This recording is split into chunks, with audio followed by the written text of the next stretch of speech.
Hey, welcome back to the Mountain Games. We are live with Chris Anthony, day number 2. Chris, how are we doing today? How was your activities yesterday? Because you're in the middle of all this, talking about the Ultimate Mountain Challenge, and how was it? It was great. My goal yesterday was to narrow down how many of these competitors, out of all the competitors that are competing in this year's event, how many of them signed up for 5 or more events, because basically that's going to tell me which of those competitors might have a chance for the Ultimate Mountain Challenge, the GMC Ultimate Mountain Challenge, which will be the overall challenge, the overall champion name for who competes in the most events, collects the most points, so basically our most diversified athlete.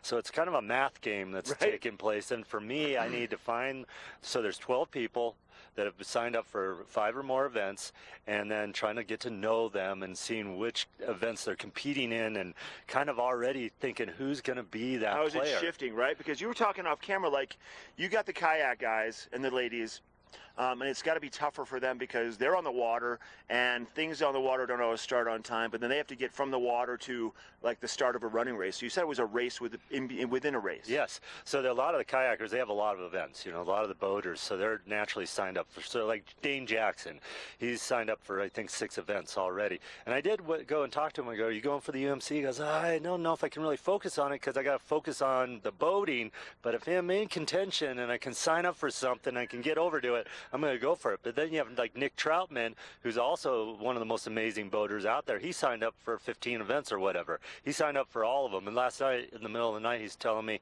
you know, I got to get on that yoga too, as well, to collect a point there. So he's all about it. He's on a mission. He's married to Emily Jackson, who she told me I'm straight up going after the UMC as well. And, you know, there's another couple of women in there that are also really focused on this too. But those are all the boaters. And then you got a few guys that are outside. There's a guy, Carson Crane, that he reached out to me, and he's not doing really any of the boating. He's doing stand-up, he's doing running, he's doing biking. And one of the guys, a guy named Brandon, reached out to me. He's trying to figure out, can he make it from the steep run on Pepe's Face over to the time trial. And the time trial actually works out great because they could actually fit him in between categories, like in between age groups, and we'll work with him on that. So it's a real chess game within this whole thing. Who can compete in the most? Who can place the highest? Then there's all sorts of math behind that. Like, you know, can you place really high, and what's the difficulty of the event that you're placing in? And then there's a multiple to that, points received. So like if you're a pro and win the you know, the title for that day, you'll get 9 points, which is amazing. But then can you run as fast somewhere else, or is somebody else or can you just get 1 point there? So it's going to be, today things will start falling into place. So you'll start seeing kind of how it's going to kind of filter down. And you talked about, like, it's not, they could, like for example, Nick signed up for 15 events.